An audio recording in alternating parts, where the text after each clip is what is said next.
et bienvenue à notre culte ce matin. Il fait froid dehors, mais nous avons de la joie dans nos cœurs de pouvoir être réunis pour louer notre Dieu ensemble. Et je vous invite à vous lever, si vous pouvez, pour chanter à la gloire de notre grand et merveilleux Dieu.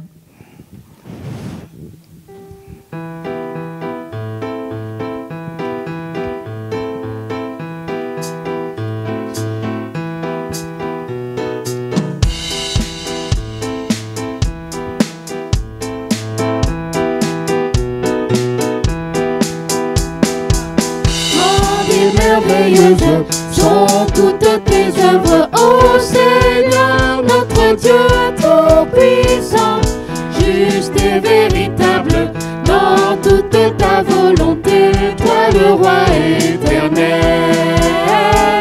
qui sur la terre et dans le ciel est semblable à toi.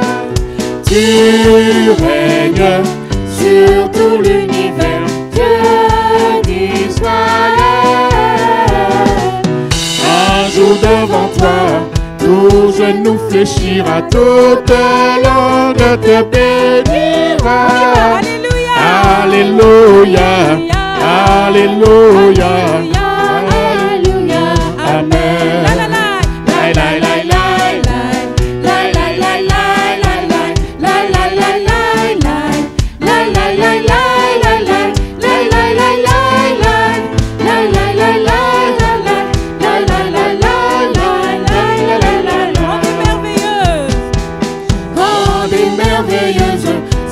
Toutes tes œuvres, ô Seigneur, notre Dieu tout-puissant, juste et véritable dans toute ta volonté, toi le roi éternel, qui sur la terre et dans le ciel est semblable à toi. Tu règnes sur tout l'univers, Dieu d'Israël. Un jour devant toi, tout genou fléchira, toute langue te bénira. Alléluia, Alléluia, Alléluia, Amen. La la la la la, la la la la la, la la la la.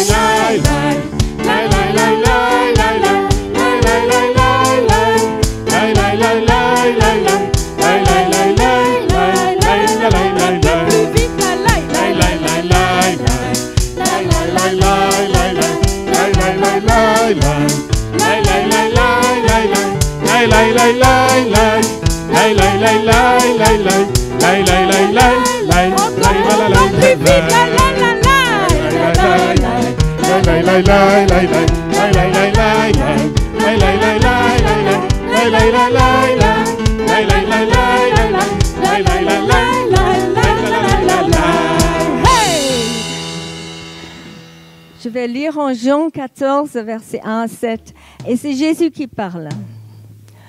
Que votre cœur ne se trouble pas. Croyez en Dieu, croyez aussi en moi.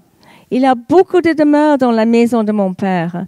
Si ce n'était pas le cas, je vous l'aurais dit. Je vais vous préparer une place. Et puisque je vais vous préparer une place, je reviendrai et je vous prendrai avec moi, afin que là où je suis, vous y soyez aussi. Vous savez où je vais, et vous en savez le chemin. Thomas lui dit, « Seigneur, nous ne savons pas où tu vas. Comment pouvons-nous en savoir le chemin ?» Jésus lui dit, « C'est moi qui suis le chemin, la vérité et la vie. On ne vient au Père qu'en passant par moi. Si vous me connaissiez, vous connaîtriez aussi mon Père. Et dès maintenant, vous le connaissez, et vous l'avez vu. » Père éternel, nous voulons te louer ce matin de tout notre cœur parce que tu es merveilleux et parce que tu nous parles à travers ta parole. Merci pour cette assurance que le Seigneur Jésus prépare une place pour nous au ciel et que nous serons avec toi pour toujours. Tu nous as accordé ta grâce et ton pardon et tu nous as mis sur un chemin qui nous conduit près de toi. Nous marchons à la suite de notre Seigneur et Sauveur Jésus-Christ, qui est le chemin, la vérité et la vie. Seigneur, aide-nous par ton esprit à rester sur ce chemin que tu nous as tracé. Nous voulons bâtir nos vies sur toi parce que toi seul es digne de notre foi et de notre obéissance. En ton nom, Seigneur Jésus. Amen.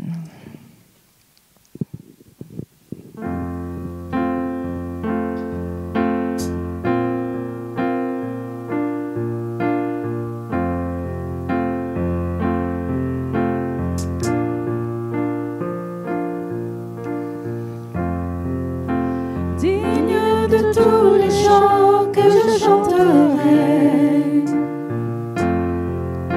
digne de la louange que j'élèverai,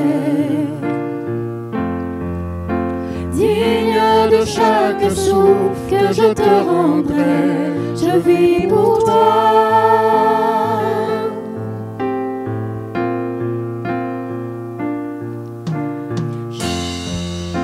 Jésus, le nom au-dessus de tous les noms. Jésus, tu es le seul m'offrant le pardon. Digne de chaque souffle que je te rendrai, je vis pour toi. Oh, je vis pour toi. Très saint, qui est semblable à toi, qui est comparable.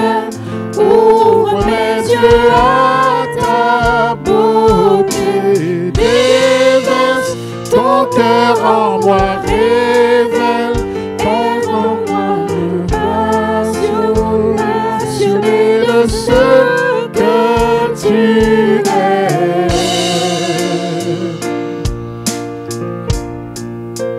Digne de tous les chants,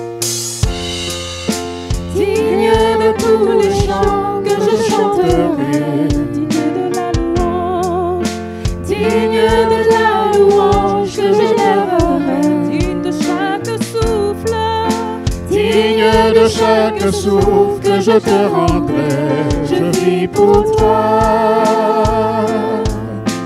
Jésus, le nom au-dessus de tous les noms. Jésus, le nom au-dessus de tous les noms. Jésus, tu es ce qui m'offre le pardon. Digne de chaque souffle, Digne de chaque souffle que je te rendrai, je vis pour toi. oh, Je vis pour toi. très saint, Très saint, qui est semblable à toi, qui est comparable. Ouvre mes yeux à ta beauté, déverse ton cœur en moi, révèle ton amour et en moi, passionné de ce que tu es.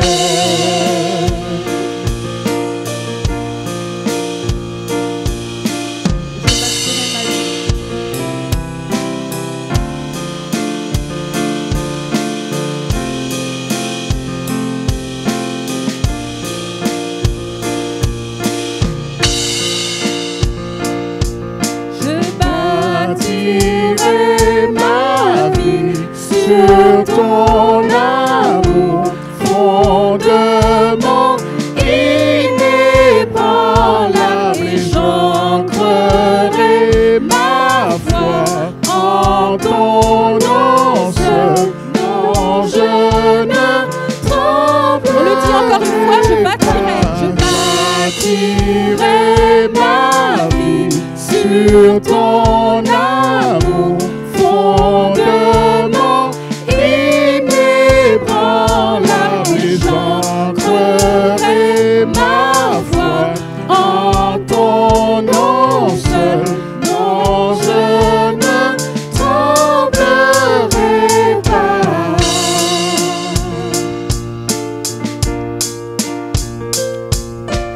Très saint, qui est semblable à toi, qui est comparable.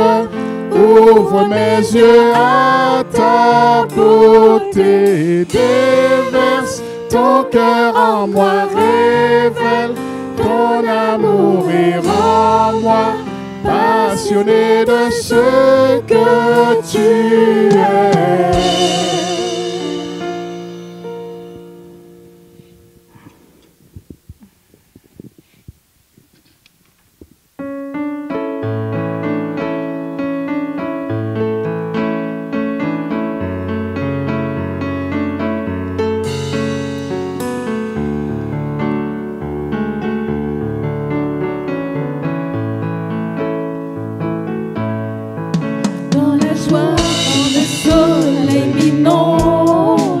Sur les monts où ta présence abonde. Jésus, je te suivrai. Dans la peine quand mon âme sombre, dans la vallée du deuil et de l'ombre. Jésus, je te suivrai.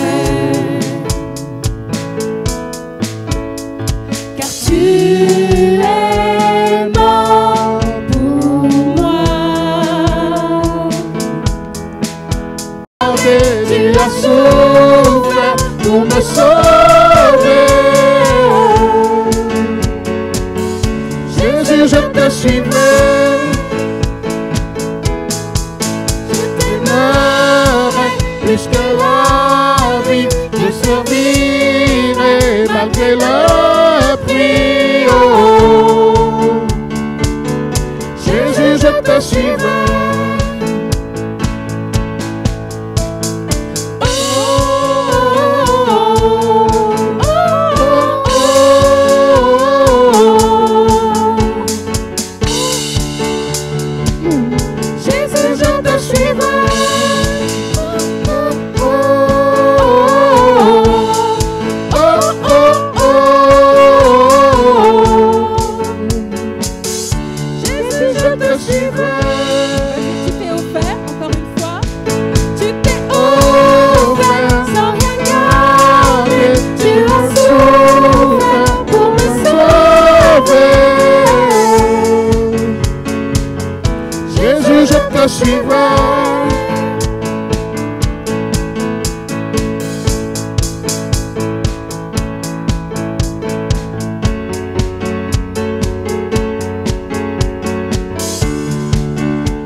Tu es là, présent parmi nous.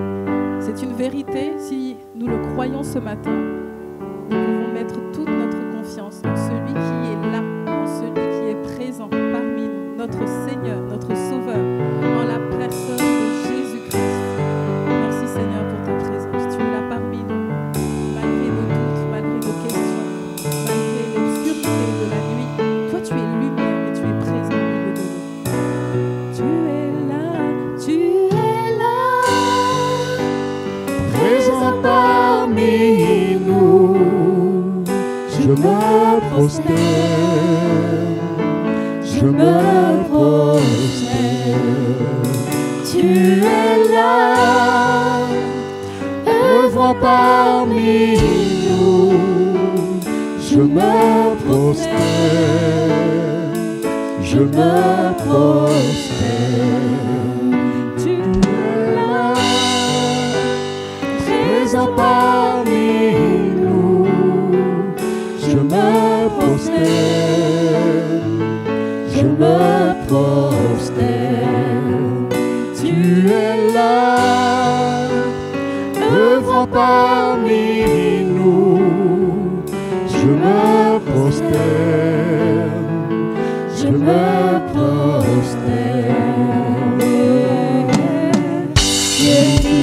Auteur de miracles, Dieu de lumière, tu traces la voie. Oh Dieu, voici qui tu es. Dieu fidèle, auteur des miracles, Dieu de lumière, tu traces la voie. Mon Dieu, voici qui tu es. Tu es là, transformant nos cœurs. Je me prosterne, je me prosterne. Tu es là, guérissant nos cœurs. Je me prosterne, je me prosterne.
Vous pouvez vous asseoir. Nous allons prendre la Sainte Seine ensemble et je vais lire en Luc 9, versets 22 à 24. Et c'est Jésus qui parle à ses apôtres en parlant de lui-même. Il faut que le Fils de l'homme souffre beaucoup et soit rejeté par les responsables du peuple, les chefs des prêtres et les spécialistes de la loi. Il doit être mis à mort et ressuscité le 3e jour. Puis, s'adressant à tous, il dit « Si quelqu'un veut me suivre, qu'il renonce à lui-même, qu'il se charge chaque jour de sa croix et qu'il me suive. » Est-ce que l'équipe de la scène peut s'approcher, s'il vous plaît? Alors Jésus a demandé à ses disciples, et nous sommes ses disciples, si nous avons accepté son sacrifice et son pardon, il demande de remémorer sa souffrance en répétant les gestes du dernier repas qu'il a pris avec les apôtres juste avant d'être arrêté et crucifié. Quand ils ont pris le pain, il a dit « Ceci est mon corps qui est donné pour vous. Faites ceci en souvenir de moi. » Et en prenant le vin, il a dit « Cette coupe est la nouvelle alliance en mon sang, qui est versée pour vous. » Si vous avez pris la décision de suivre Jésus-Christ, je vous invite à participer à la Sainte Seine. Si vous n'êtes pas encore sûr, laissez passer le pain et le vin. Et si vous avez des questions, vous pouvez demander à un responsable de l'Église.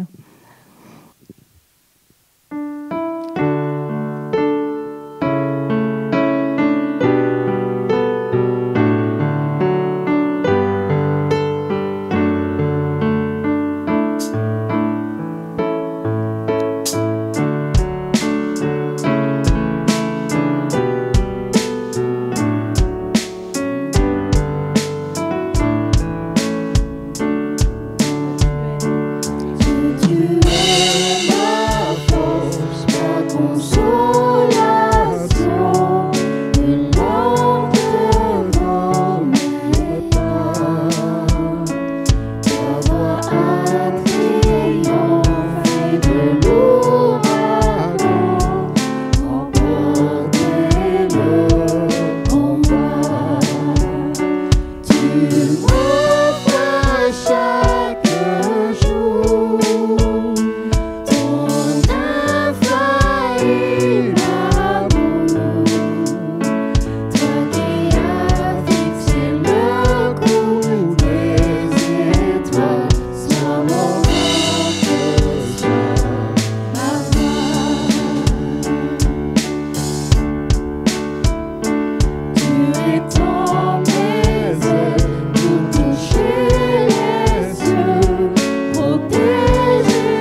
on est content d'être ensemble pour adorer Dieu, apprendre à le connaître et puis célébrer Dieu ensemble. Et c'est pour ça qu'on se réunit semaine après semaine pour vivre ces temps forts ensemble et pour se mettre à l'écoute de Dieu aussi. Et je vais vous donner simplement quelques informations sur la vie de notre Église. Alors, hier, il y a eu l'Assemblée générale de notre union d'églises, l'Association Baptiste, à Ponto-Combo. Donc, il y avait un peu moins de 60 églises réunies sur les 70. Et voilà, donc c'était un temps aussi de retrouvailles, un temps de communion fraternelle, un temps aussi pour contempler ensemble tout ce que Dieu fait de bon dans nos différentes églises. Donc voilà, il y avait des représentants de France, de Suisse et de Belgique. Et voilà, ça nous rappelle que l'Église de Jésus-Christ se trouve dans toutes les nations. Aussi, c'était pour vous rappeler que les dimanches, avant le culte, à 9h, on a un temps qui est précieux, un temps où on veut se mettre à l'écoute de Dieu, donc par un temps de lecture biblique et de prière. Et on pense vraiment que c'est quelque chose qui peut nous encourager dans notre foi chrétienne, de pouvoir se retrouver aussi sur ce temps-là. Peut-être que vous avez un peu de mal à lire la Bible seul, ou peut-être à prier. C'est aussi l'occasion de pouvoir vivre ce temps ensemble. Je pense vraiment que le fait de pouvoir lire la Bible ensemble, c'est un moyen qu'on donne à l'Esprit de Dieu pour nous parler. Et donc je vous invite vraiment à saisir ce temps, donc à 9h dans la chapelle, même si vous ne pouvez pas venir tous les dimanches, c'est pas grave du tout, mais venez quand vous le pouvez. En tout cas, on pense vraiment que c'est un temps bienfaisant pour vous, pour votre famille et pour toute notre Église aussi. Aussi, la librairie est ouverte à la fin du culte. Alors, je crois qu'il y a des choses qui se sont accumulées sur les dernières semaines, donc n'hésitez pas à récupérer vos commandes. Et aussi, c'est une des dernières fois où il y aura autant de choses que vous pourrez prendre tout de suite. Pour les fois suivantes, ça sera de nouveau par commande. Et c'est aussi le dernier vendredi qui est ouvert de 17 à 19h. Donc, profitez-en. Aussi, cette semaine, c'est une semaine qu'on appelle Maison ouverte. C'est un temps où on veut se mettre particulièrement à disposition de nos voisins, de nos amis, pour les aimer, tout simplement, autour d'un café, d'un gâteau, d'un repas. Voilà, c'est un temps comme Jésus faisait. Quand on lit dans les évangiles, il prenait du temps avec les personnes autour d'une table pour les encourager, pour leur faire connaître Dieu. Et on pense qu'on peut vivre la même chose avec nos amis et nos voisins. Qu'est-ce que vous en pensez ? Ouais. On peut aussi le faire avec des personnes de l'Église, c'est peut-être l'occasion de faire un peu plus connaissance, donc n'hésitez surtout pas à investir dans cette semaine. C'est une semaine qu'on essaie d'alléger au niveau du calendrier d'Église pour vraiment le mettre en valeur, parce qu'on pense que c'est quelque chose que Dieu bénit, tout simplement. Cette semaine, on aura aussi un temps de louange et de prière, mais surtout de louange, de reconnaissance à Dieu aussi pour cette année qui démarre. Et donc, ça se déroulera vendredi. À 20h, ça démarre officiellement, mais vous pouvez venir dès 19h30 pour encore prendre une petite tisane, tchatcher un peu, encourager votre frère, votre sœur. Et voilà, c'est un temps aussi, si vous avez des amis qui pourraient peut-être être intéressés, n'hésitez pas à venir avec eux. Donc, vendredi, soirée, louange. Samedi, il y aura Kids Club, et le slogan de Kids Club, c'est « Je peux pas, j'ai Kids Club ». Donc voilà, c'est une date à réserver pour les enfants, donc de maternelle jusqu'au CM2, et avec une super équipe d'animation. Donc voilà. Et les parents, on a aussi un programme pour vous, qui a disparu. On a un temps aussi pour se mettre à l'écoute de Dieu et qu'on appelle une formation interprétation de la Bible. Donc c'est une initiation avec des petits exercices pratiques et on invite vraiment tous les membres de l'Église, tous ceux qui fréquentent régulièrement l'Église à pouvoir y participer. C'est l'occasion en fait de pouvoir on va dire, aller plus en profondeur dans la compréhension de la Bible ou peut-être tout simplement apprendre à lire sa Bible et en tirer un message pour soi-même, un message où on se met à l'écoute de Dieu parce que Dieu nous parle par sa parole. Là, j'attendais un Amen. Amen. Donc, n'hésitez pas à vous inscrire, ça permettra de bien gérer ce temps-là, parce qu'on va préparer des tables, il y aura des exercices, des livrets. Donc voilà, inscrivez-vous, vous pouvez aller vers l'équipe d'accueil, et sinon encore, si c'est possible, dès le début de la semaine, dans le mail de semaine, inscrivez-vous, parce que c'est un temps fort pour notre Église, parce que parfois on essaie de vivre une vie chrétienne authentique, mais en fait si on ne le fait pas à la lumière de la parole de Dieu, ça ne marche pas. Et donc dimanche prochain, temps de fête, un culte de baptême, donc 3 personnes vont se faire baptiser, et on aura un second temps de baptême encore dans les semaines et les mois qui viennent. Donc, si vous n'êtes pas encore baptisé, cette question vous concerne. Mais dimanche, 3 baptêmes, et on va fêter ça ensemble, d'entendre le témoignage de comment ces personnes ont rencontré Jésus-Christ et ont décidé de le suivre jour après jour. Donc, venez avec vos amis. Et à la fin du culte, on aura encore un temps d'apéritif pour fêter cela ensemble et pouvoir encore entourer les baptisés. Donc, dimanche, culte de baptême avec un apéritif. Donc, pour les formations, comme je l'ai dit, inscrivez-vous. Il y en a plusieurs qui sont prévues aussi sur le mois d'octobre et novembre. Donc, plus tôt vous êtes inscrits, plus ça me permettra de bien organiser ces temps-là. Ah ben voilà, elle est là, la formation interprétation de la Bible. Donc, à 9h, samedi, pour Kids Club et la formation interprétation de la Bible. Aussi, le 12 octobre, il y aura un temps pour découvrir l'église locale, pour apprendre à connaître son histoire, ce vers où on va, ce que l'on croit. Donc, si vous fréquentez l'église depuis quelques semaines ou que ce soit la première fois, vous pouvez aussi vous y inscrire et ça sera vraiment l'occasion aussi de faire connaissance avec d'autres membres de l'église. Et 19 et 26 octobre, aussi 2 dates à réserver, donc les après-midi, 14h, 16h, toujours dans cette dynamique de se mettre à l'écoute de Dieu. C'est une formation de découverte de la Bible et ça permettra au travers d'une douzaine de textes de pouvoir découvrir la trame de la Bible et de voir comment toute la Bible nous parle de Jésus-Christ. Et je vous invite vraiment à vous inscrire assez rapidement parce qu'on va vous envoyer des livrets pour préparer ces rencontres et il y a un peu de temps de préparation personnelle aussi. Et le but, c'est de comprendre, de vivre et de ressentir. Et ça s'adresse à des personnes qui sont peut-être chrétiens depuis des décennies, des personnes qui peut-être ont découvert la foi chrétienne récemment, mais aussi si peut-être vous n'êtes pas chrétien et que vous posez simplement cette question, qu'est-ce que la Bible? Pourquoi est-ce que pourquoi la Bible est aussi influente encore aujourd'hui, 2000 ans après la mort et la résurrection de Jésus-Christ?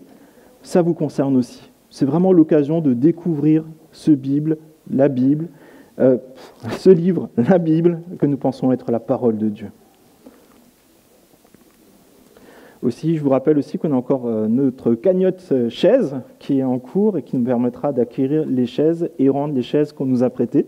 Donc voilà, c'est toujours disponible et on pense que c'est quelque chose qu'on peut porter tous ensemble avec la grâce de Dieu et que chacun puisse contribuer à la hauteur de ce que Dieu lui confie.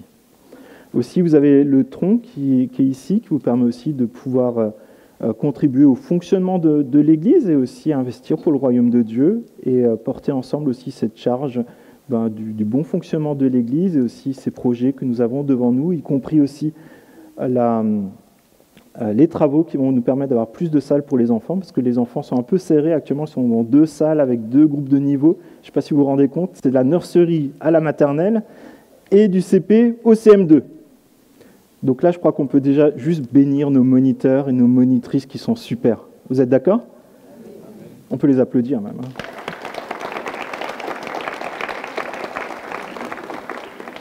Et je propose simplement aussi de vous inviter, pour si vous fréquentez l'église pour la première fois ou les premières fois, à remplir un carton contact. Ça vous permettra d'avoir les nouvelles de l'église et aussi peut-être de demander un rendez-vous pastoral. Si vous avez des questions sur la foi chrétienne ou le fonctionnement de l'église, n'hésitez pas. Et je propose de prier, et en particulier aussi pour nos enfants, avant de les laisser partir pour leurs activités adaptées à leur âge. Oui, Père, je te remercie pour ce temps que nous avons dans ta présence, ce temps aussi où tu veux nous parler. Nous croyons que tu vas aussi parler à nos enfants. On te prie, s'il te plaît, que tu leur permettes de te découvrir davantage. On te prie, s'il te plaît, encore de bénir toute l'équipe des moniteurs qui, dimanche après dimanche, mais aussi en semaine, se met à disposition de nos enfants, de nos jeunes, pour prendre soin d'eux, pour leur faire découvrir Christ et cheminer avec eux dans cette vie chrétienne. Seigneur, on te remercie pour leur présence, leur engagement, leur dévouement. Et on te prie, s'il te plaît, que tu leur donnes des forces nouvelles et que tu donnes vraiment toute la pertinence pour annoncer l'Évangile à nos jeunes. On te remercie pour aussi ce que tu nous confies en termes de temps, en termes de finances. Et on te prie, s'il te plaît, que nous puissions être des bons gestionnaires et te rendre chacun pour notre part ce qui t'est dû, Seigneur, en bon gestionnaire et en bon intendant des grâces que tu nous donnes. Et Seigneur, on te prie, s'il te plaît, que nous puissions aussi dans les prochaines semaines vraiment avoir les financements nécessaires pour continuer les travaux dans ce bâtiment, avoir ces nouvelles chaises, mais aussi à voir le progrès de l'Évangile dans toute cette région, Seigneur mon Dieu. C'est vraiment notre prière et on te prie, s'il te plaît, que tu nous équipes. Nous voulons dépendre de toi comme nous l'avons fait durant maintenant beaucoup d'années, Seigneur, parce que nous savons que c'est toi qui es le bon berger. Je te prie ainsi dans le nom de Jésus-Christ. Amen. Donc j'invite les enfants à rejoindre leur super moniteur et les collégiens restent avec nous. Et tu peux lancer le diapo si tu veux.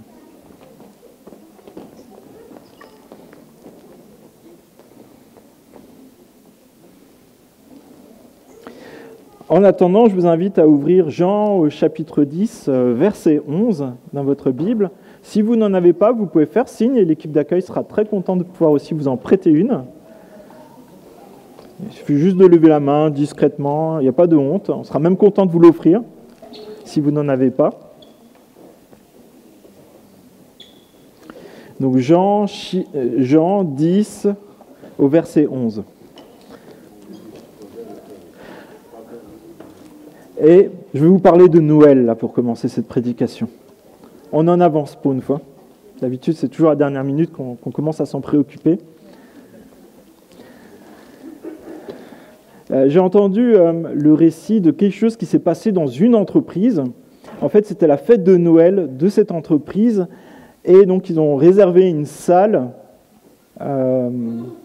pour fêter Noël tous ensemble. C'est chouette, non ? Et du coup, il y a des employés qui étaient là, pleins de zèle, et ils avaient commandé un super sapin, un très grand. Mais problème, ils ont oublié le socle pour mettre le sapin dedans pour qu'il tienne droit. Et du coup, comme c'est des super bricoleurs, ils ont pris des gros clous et ils ont tapé les clous dans l'estrade pour faire tenir le sapin. Et ça a marché. Mais le patron, il a vu ça, le patron de cette entreprise, et ça l'a marqué. Ce patron, c'est Jeff Bezos, le fondateur d'Amazon. Comme quoi, même Amazon n'a pas réussi à trouver un socle assez rapidement pour ses propres besoins. Et il aime raconter cette histoire où ses employés ont cloué un sapin au sol parce qu'ils n'avaient pas de socle. Il a même repris cette anecdote pour envoyer une lettre à tous les actionnaires de Amazon. Donc je pense que ça doit faire des milliers de personnes. Et il leur a écrit cette phrase : « Le propriétaire n'aurait jamais cloué le sapin dans le sol. Aucun propriétaire n'aurait une vision aussi court-termiste. Personne n'aurait vu un projet à aussi court terme. Parce qu'une fois qu'il y a des trous dans l'estrade, ils y sont. Une belle estrade en bois. Et lui, ça l'a marqué fondamentalement sur la façon de gérer son entreprise. Et du coup, il s'est dit, mais en fait, mes employés ne doivent pas être des locataires, mais des propriétaires. Mes employés doivent être des propriétaires et non des locataires. Et c'est pour ça que, depuis cette anecdote, Amazon a commencé à distribuer des actions plutôt que des augmentations ou des bonus à leurs employés. Chaque employé, y compris même des dépôts, recevait au moins une action par an pour dire, en fait, l'entreprise vous appartient aussi. C'est-à-dire que tout ce qui concerne l'entreprise vous concerne. Vous ne pouvez pas commencer à saboter l'entreprise parce que vous vous sabotez vous-même. Et jusqu'en 2018, tous les employés recevaient au moins une action. Après, les actions ont commencé à augmenter, ça changeait un peu la façon de fonctionner. Et parfois, en voyant des modes de fonctionnement, on est interpellé sur est-ce que je suis locataire ou propriétaire dans le royaume de Dieu. Et Jésus lui-même reprend une expérience un peu similaire avec des moutons et des bergers. Et nous allons voir ensemble que Jésus donne la vie. Jésus donne sa vie pour toi, pour moi, pour nous. Jésus te connaît, Jésus te cherche, et Jésus te donne la vie. Et on lit ça dans Jean, chapitre 10, verset 11, si tu peux défiler avec moi.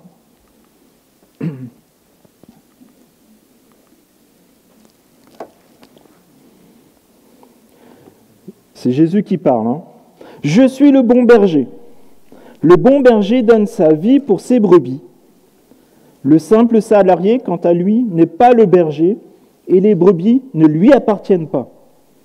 Lorsqu'il voit venir le loup, il abandonne les brebis et prend la fuite. Alors le loup s'en empare et les disperse. Le simple salarié s'enfuit car il travaille pour de l'argent et ne se soucie pas des brebis.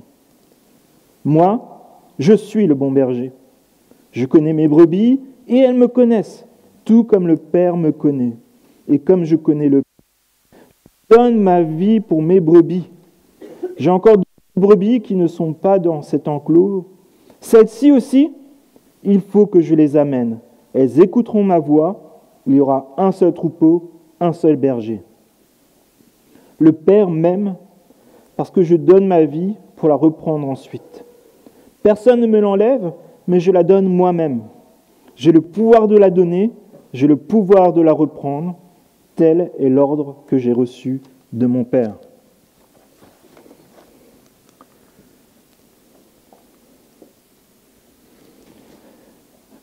Je suis le bon berger. Le bon berger donne sa vie pour ses brebis. Le simple salarié, quant à lui, n'est pas le berger et les brebis ne lui appartiennent pas. Lorsqu'il voit venir le loup, il abandonne les brebis et prend la fuite. Alors le loup s'en empare et les disperse. Le simple salarié s'enfuit car il travaille pour de l'argent et ne se soucie pas des brebis. Jésus donne sa vie pour toi. Et pour ça, Jésus compare ce bon berger qui donne sa vie, qui se sacrifie, avec le mauvais berger, le simple salarié, ou parfois dans certaines traductions, le mercenaire. Il y a une grosse différence finalement entre le propriétaire et le mercenaire. Et le bon berger, finalement, dans ce que dit Jésus, il ne va pas regarder à son confort, il ne va pas regarder juste à ce qui l'arrangerait lui, mais il va aller jusqu'au bout, donner sa vie pour ses brebis. Le mauvais berger, le mercenaire, lui, va regarder à son intérêt, il va chercher à se préserver, il va chercher à rester dans son confort, et ça va le mener à s'enfuir en abandonnant le troupeau. Tandis que le bon berger se sacrifiera pour son troupeau. Le bon berger, lui, se sacrifiera pour le troupeau. Le mauvais berger sacrifie son troupeau, le bon berger se sacrifiera pour son troupeau. Pourquoi une telle différence ? Parce que le mercenaire ne se soucie pas réellement de ses brebis. Son souci, c'est l'argent, son confort, ce qu'il va gagner, ce qu'il peut conserver. Tandis que le bon berger, Jésus, n'abandonne pas ses brebis. Jésus ne t'abandonne pas. Jésus ne prend pas la fuite. Jésus te défend. Il défend son troupeau, il défend son Église. Jésus fait face aux loups, aux ours, aux dangers, à tout ce qui peut se présenter devant ses brebis. Tu n'es pas seul. Quels sont tes loups ce matin ? Qu'est-ce qui peut te tuer ? Qu'est-ce qui peut te faire peur ? Est-ce que c'est le péché, le fait de désobéir à Dieu ? Est-ce que c'est une peur, la peur des hommes, la peur de perdre quelque chose, des menaces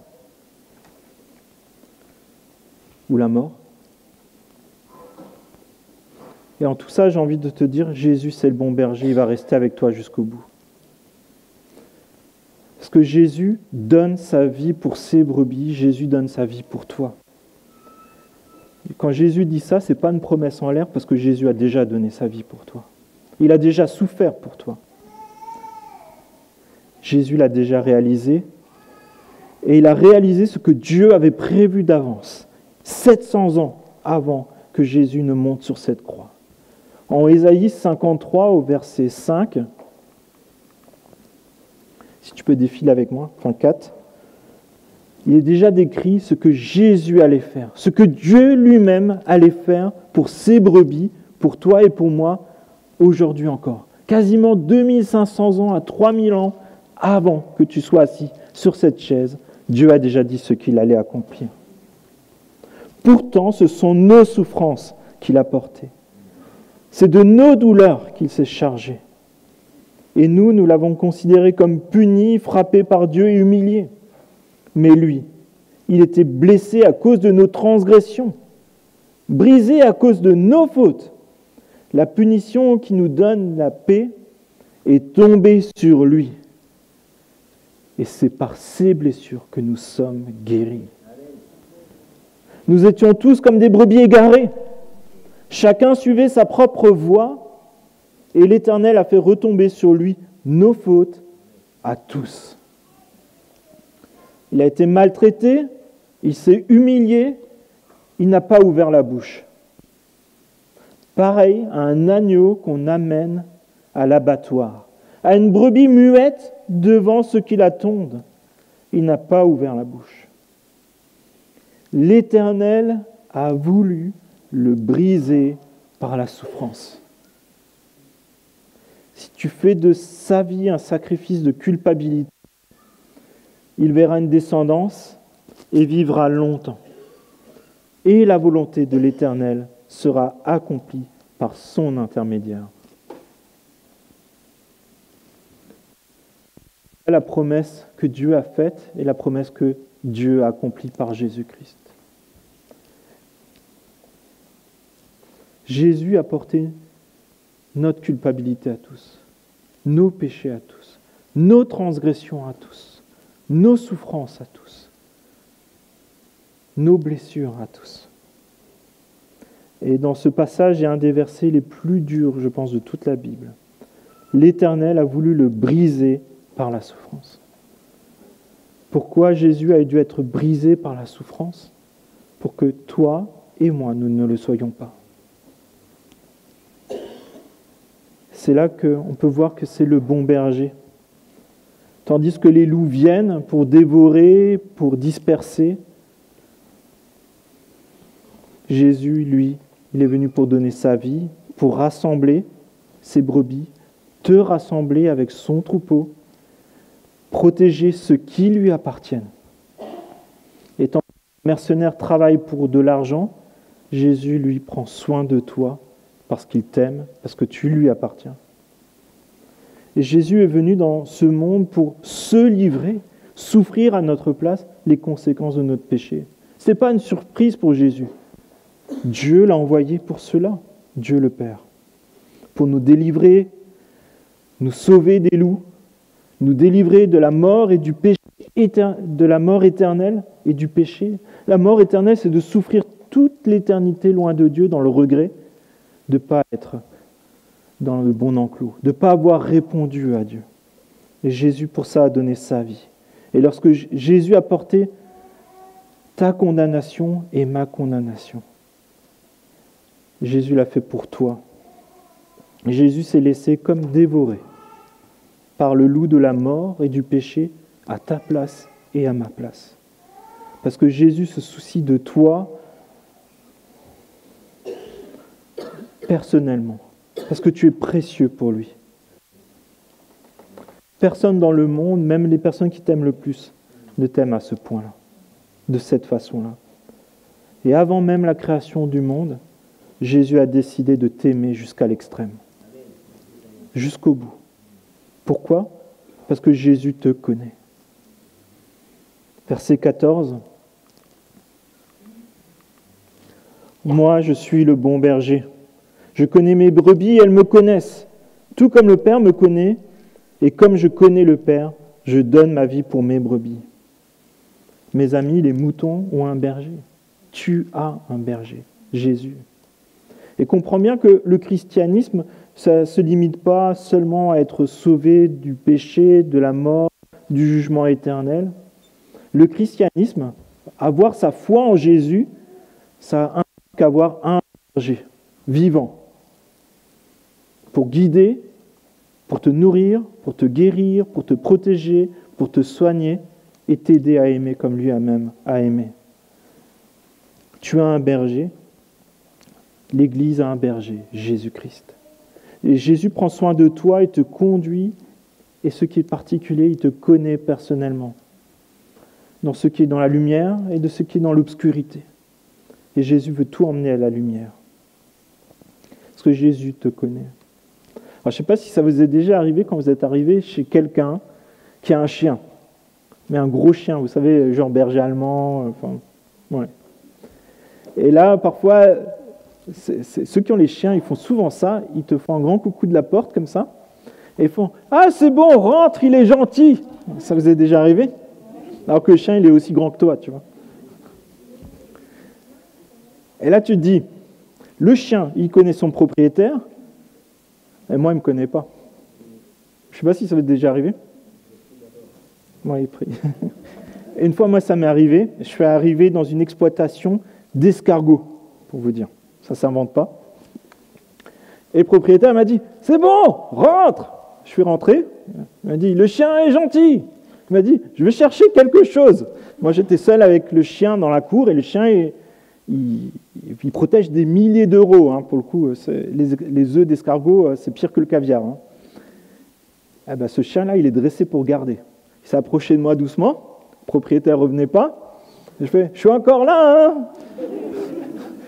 Et le chien, il m'a pris avec la gueule là dans le bras, sans mordre. Mais il m'a dit, « Je suis là. » Et là, le propriétaire est revenu et je me suis dit, « Merci Seigneur. » Mais si moi j'avais parlé avec ce chien, il ne m'aurait pas obéi. Et là, il est une question d'intimité. Et en fait, on est appelé à connaître le vrai Jésus. Et Jésus veut te connaître. Et c'est pour ça qu'on a besoin de connaître sa parole, parce qu'en fait, il y a des faux Jésus, il y a des faux prophètes et il y a des fausses pensées. Et c'est dans la parole de Christ qu'on peut trouver ce qui est juste, ce qui est vrai, ce qui est bon. Et plus on entend Jésus nous parler dans sa parole, plus on sait ce qui est vrai, juste et bon. Et Jésus va plus loin encore, il nous parle de cette intimité, dans cette relation qu'on a avec lui, et compare cette relation qu'il a avec nous avec cette relation qu'il a avec Dieu le Père. Vous vous rendez compte comme c'est glorieux? Tu te rends compte? Et c'est ce que Jésus veut cultiver avec toi. Pas juste le Jésus comme ça de la Bible lointaine, il veut te connaître, il veut que tu le connaisses et que tu aies, par Jésus, cette même relation avec Dieu le Père. Et ça, c'est pour ça que Jésus il est venu, et c'est pour ça que Jésus, pour ce projet qui est glorieux, grandiose, il a accepté de mourir, de tuer le péché de la condamnation qui était contre nous, d'ôter les obstacles qu'il y avait entre Dieu et nous. Et il a souffert pour ça. Et Jésus est venu supporter toute l'injustice. On l'a lu, il n'a rien dit. Il est venu supporter toute la honte qui était sur nous, le poids de nos péchés, nos souffrances, même de nos maladies, et même la mort. Pourquoi ? Pour nous offrir une relation, la relation éternelle, bienveillante, bienfaisante, satisfaisante, bref, la vraie joie avec Dieu le Père. Et la Bible dit même qu'une fois qu'on accepte que Jésus, ça soit notre sauveur, celui qui a donné sa vie pour nous, et aussi notre berger, celui qui nous guide, Dieu lui-même, par le Saint-Esprit, vient habiter en nous, et c'est quelque chose qu'on ne pourra jamais te voler. C'est le gage pour l'éternité que Dieu est avec toi, que tu connais Dieu et que Dieu te connaît. Et j'ai envie de te dire, c'est pour cela que tu as été créé. Dieu a voulu créer les hommes et les femmes pour quelque chose de bon, de très bon, le connaître et vivre pour lui. Être connu de Jésus et de Dieu, et connaître Dieu, c'est ce pourquoi tu as été créé. C'est mieux que d'être connu même de Jeff Bezos. Et c'est là qu'on trouve notre vraie satisfaction qui n'est pas juste éphémère, mais qui est éternelle. Et c'est pour ça que j'ai envie de te dire, Jésus te cherche. Et il parle de ça en verset 16. Si tu peux m'aider, je veux bien. J'ai encore d'autres brebis qui ne sont pas dans cet enclos. Celles-là aussi, il faut que je les amène. Elles écouteront ma voix. Il y aura un seul troupeau, un seul berger. Mes amis, Jésus est venu dans ce monde, non pour faire périr, mais pour sauver le monde, car Jésus aime le monde, et le monde, c'est toi et moi, nos voisins ici, et le monde entier, tous ses habitants. Alors comment est-ce que ça se fait que Jésus a des brebis qui ne sont pas encore dans cet enclos, et on peut dire que l'enclos, c'est l'Église, c'est son corps. Pourquoi Jésus a des brebis qui ne sont pas encore chrétiens? C'est bizarre, hein? Eh bien, la réponse, elle se trouve dans Éphésiens au chapitre 4, si tu peux m'aider. En lui, Dieu nous a choisis avant la création du monde, pour que nous soyons saints et sans défaut devant lui. Dans son amour, il nous a prédestinés à être ses enfants adoptifs par Jésus-Christ. C'est ce qu'il a voulu dans sa bienveillance, pour que nous célébrions la gloire de sa grâce dont il nous a comblés dans le bien-aimé. Avant même la création du monde, Dieu t'a choisi pour être adopté et être un enfant de Dieu. Ça, c'est grand, hein? Est-ce que tu te rends compte que Dieu t'a aimé avant même la création du monde? Avant même que les fleuves coulent sur cette terre, Dieu t'a aimé. Et c'est pour ça que Jésus dit, je dois amener ces brebis. Parce que Jésus connaît ceux qui lui appartiennent. Et il les appelle par leur nom, pour qu'ils rentrent dans cet enclos, dans la maison du Père et dans son Église.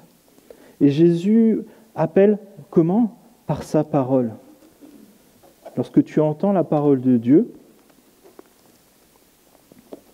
Dieu t'appelle.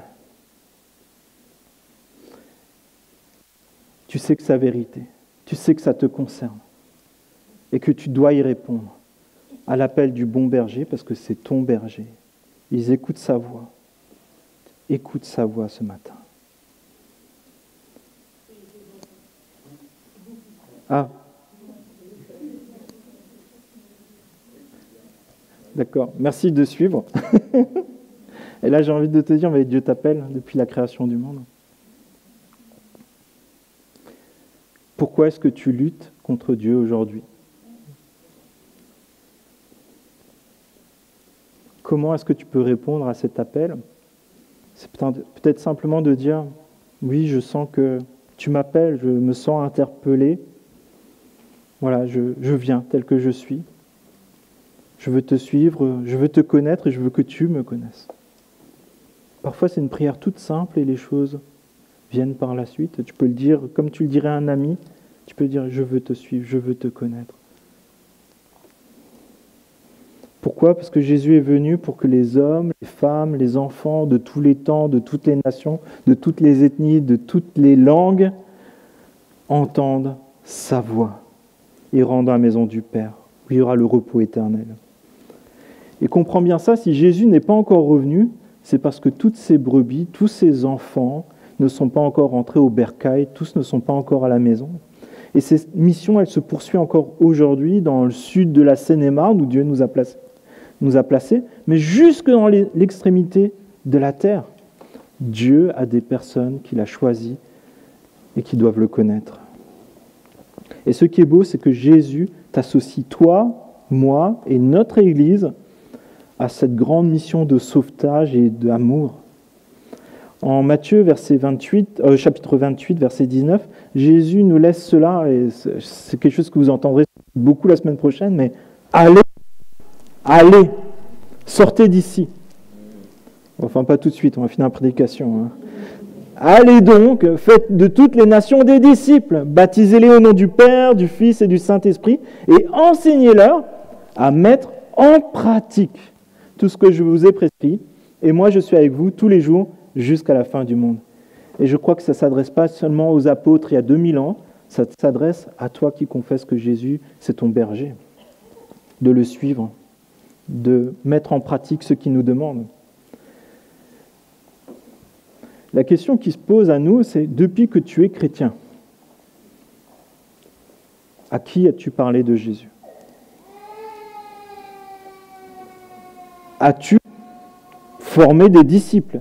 As-tu appris à quelqu'un à vivre comme un disciple de Jésus, à mettre en pratique sa parole?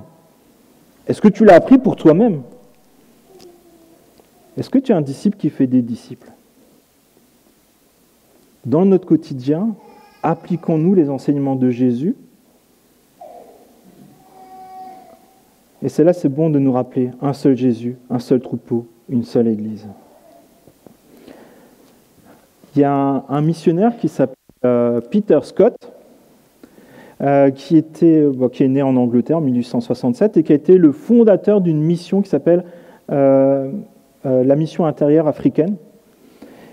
Et donc il a fait un voyage en Afrique et la première fois qu'il est arrivé, il a fait une grave crise de paludisme au point de devoir retourner en Angleterre. Il s'est rétabli et il est retourné en Afrique avec son frère. Ça l'a beaucoup encouragé, mais à peine ils sont arrivés, son frère John est décédé.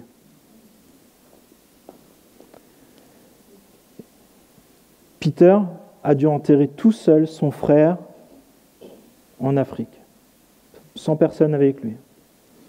Et là, la perte de son frère, en plus c'est lui qui avait quand même proposé de venir avec lui, ça a vraiment été une épreuve, ça l'a mis dans la dépression.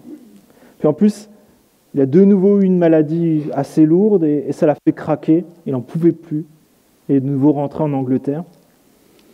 Et là, il allait devant la tombe de David Livingstone, qui était un missionnaire et un explorateur dans l'abbaye, et alors qu'il était devant la tombe, il ne savait pas trop où il en était, il était brisé, il était découragé, il était en train de prier Dieu, et puis là, il a lu sur la tombe un message. J'ai encore d'autres brebis qui ne sont pas dans cette bergerie-là. Celles-là aussi, il faut que je les amène. J'ai encore d'autres brebis qui ne sont pas de cette bergerie. Celles-là, il faut aussi que je les amène. Et cette phrase a complètement changé Peter. Ça lui a donné un nouvel élan, une nouvelle force, et il est parti avec une joie renouvelée dans la mission. Il est retourné en Afrique où Dieu l'a appelé, et aujourd'hui encore, plus de 100 ans après, cette mission, c'est une organisation influente dans tout le continent pour la diffusion de l'Évangile. Ne minimisons pas ce que Jésus nous demande de faire et de vivre. On ne sera peut-être pas tous des Peter, mais peut-être il y a des Peter qui sont découragés parmi nous, qui ne savent plus trop ce à quoi Dieu les appelle. Peut-être il y a un futur missionnaire, mais tu as peur d'aller vers l'inconnu, d'aller dans une zone d'inconfort. Peut-être il y a un futur pasteur qui lutte avec la confiance qu'il a en Dieu. Peut-être il y a un disciple de Jésus qui lutte avec sa peur d'être rejeté lorsqu'il témoignera de Jésus, la peur de s'engager peut-être dans l'église locale. Peut-être un chrétien qui dit Jésus c'est mon berger et qui lutte à obéir avec Dieu, peut-être le baptême. J'ai envie de te dire, si tu entends sa voix ce matin, ne lutte pas avec l'appel que Dieu t'envoie par Jésus. Suis Jésus, fais ce qu'il te demande. Tu vas voir, ça vaut la peine. Pourquoi ? Parce que tu peux, là, maintenant, te dire, Jésus s'est sacrifié pour moi, il a tout donné pour moi. Et Jésus te demande simplement de le suivre et de lui faire confiance. Pourquoi ? Parce que Jésus te donne la vie. Jésus, par sa mort et sa résurrection, ça change tout. Pourquoi ? Parce que, est-ce que nous sommes des moutons abandonnés sans berger aujourd'hui, à la mort de Jésus ? Non. Si l'histoire se terminait ainsi, avec un Jésus mort, on serait sans berger, on serait sans conducteur, on serait un troupeau en sursis. Il n'y aurait peut-être plus de loups pour nous dévorer, mais tôt ou tard, on manquerait de vert pâturage, on manquerait d'eau, on manquerait de tellement de choses, on vivrait dans un désert spirituel. Parce que sans Jésus, il n'y a pas la vie, il n'y a pas l'abondance. Et sans berger, ça ne vaut pas la peine de vivre. Sans Jésus, ça ne vaut pas la peine. Mais l'histoire ne se termine pas avec un berger mutilé, mort, avec des loups morts à côté de lui, des moutons dispersés, assoiffés et affamés. Non. Verset 17. Le Père m'aime parce que je donne ma vie pour la reprendre ensuite. Personne ne me l'enlève, mais je la donne de moi-même. J'ai le pouvoir de la donner et j'ai le pouvoir de la reprendre. Tel est l'ordre que j'ai reçu de mon Père. Jésus donne sa vie et la reprend. Ça veut dire quoi ? Jésus est ressuscité. Jésus est ressuscité. et passer de la mort à la vie. Et lorsque nous passons notre confiance en Jésus, nous passons de la mort à la vie. Parce que la mort n'a pas pu retenir Jésus. Alors, Jésus est vainqueur de la mort, sur l'ordre de Dieu le Père. Et mes amis, sans la résurrection de Jésus, la foi chrétienne ne tiendrait pas debout. Ça serait une belle philosophie, peut-être des belles pensées morales, mais quel espoir aurions-nous ? Plus de 500 personnes ont vu Jésus ressusciter en même temps. Si les apôtres ont accepté d'être persécutés et qu'une majorité a accepté de vivre une mort violente pour annoncer au monde entier Jésus-Christ est mort et ressuscité, il est le bon berger, c'est que c'est véridique. Si nous sommes ici encore présents en tant qu'Église, plus de 2000 ans après la mort et la résurrection de Jésus, c'est que c'est véridique et que ça vaut la peine pour l'éternité de suivre le bon berger. Parce que ceux qui placent leur confiance en Jésus ressuscitent avec Jésus. Pour une nouvelle vie, ton passé est derrière toi. Tu es pardonné, tu es libéré si tu te repens. Si tu abandonnes tes péchés, que tu demandes pardon à Dieu et que tu dis maintenant je veux vivre autre chose. Et l'exemple que Jésus donne par exemple, mais tu peux l'appliquer peut-être à une circonstance de ta vie. Jésus dit, avant peut-être tu volais, maintenant travaille et donne à celui qui a besoin. Avec Jésus, tout devient différent. Notre cœur change. Nous voyons l'amour de Jésus pour les personnes se refléter en nous dans nos actions, pas juste dans les paroles. Enfin, les paroles bienveillantes, mais aussi dans les actions. Et si tu n'as pas choisi Jésus, mon ami, tu n'as pas choisi la vie, tu restes dans la mort. Et la mort, ce n'est pas juste la fin, c'est la souffrance éternelle loin de la maison de Dieu. Et je suis persuadé que Dieu a quelque chose de meilleur pour toi. Et ce matin, tu peux prendre position, tu peux dire, je ne veux pas vivre une vie éternelle dans le regret d'avoir loupé ce moment où tu m'as appelé, où tu m'as proposé d'avoir une vie qui en vaut la peine, une vie en Jésus-Christ. J'abandonne ce qui ne te plaît pas, j'abandonne mon confort pour te suivre toi, parce que je sais que c'est dans ta maison qu'il y a la vie pour l'éternité. Est-ce qu'on peut dire ensemble, Jésus est mon berger ? Jésus est mon berger. Amen. Et je nous invite vraiment à suivre Jésus et pendant ce temps que l'équipe s'installe, Jésus est notre berger et Jésus déclare même par ses apôtres que nous sommes co-héritiers de Christ.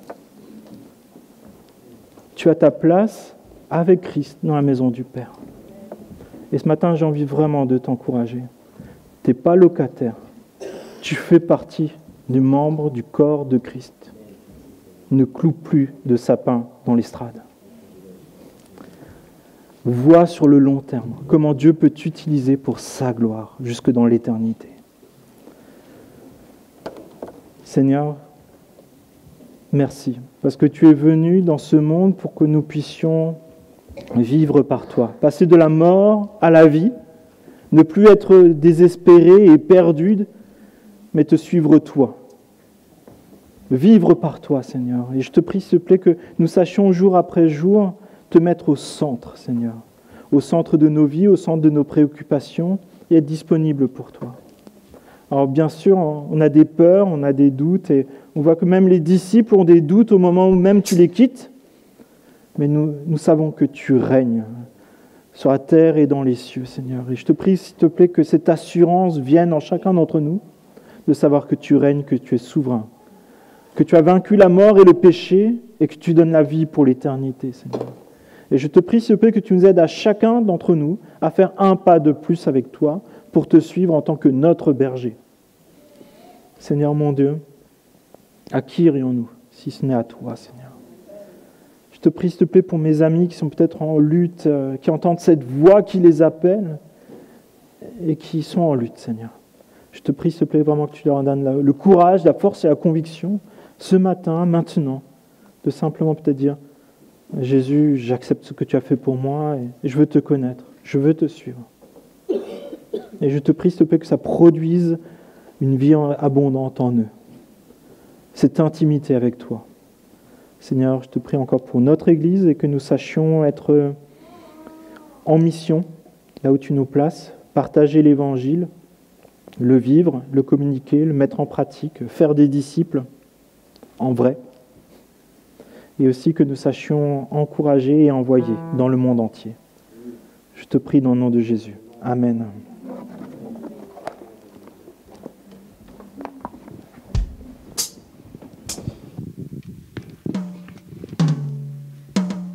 Nous allons chanter un dernier chant qui a été choisi par Sylvain. Amour extravagant.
Extravagant, infini.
Merci Seigneur pour ton amour. Amen. J'ai un dernier verset à vous lire. Tout bienfait et tout don parfait viennent d'en haut. Ils descendent du Père des Lumières, en qui il n'y a ni changement, ni l'ombre d'une variation. Donc, nous pouvons faire pleinement confiance en notre Dieu. Voilà, c'est la fin de notre culte. Merci à tous, merci à toutes les équipes, merci à vous d'être là. Merci à nos amis aussi sur YouTube de nous avoir suivis. Je vous souhaite une très bonne dimanche et une très bonne semaine.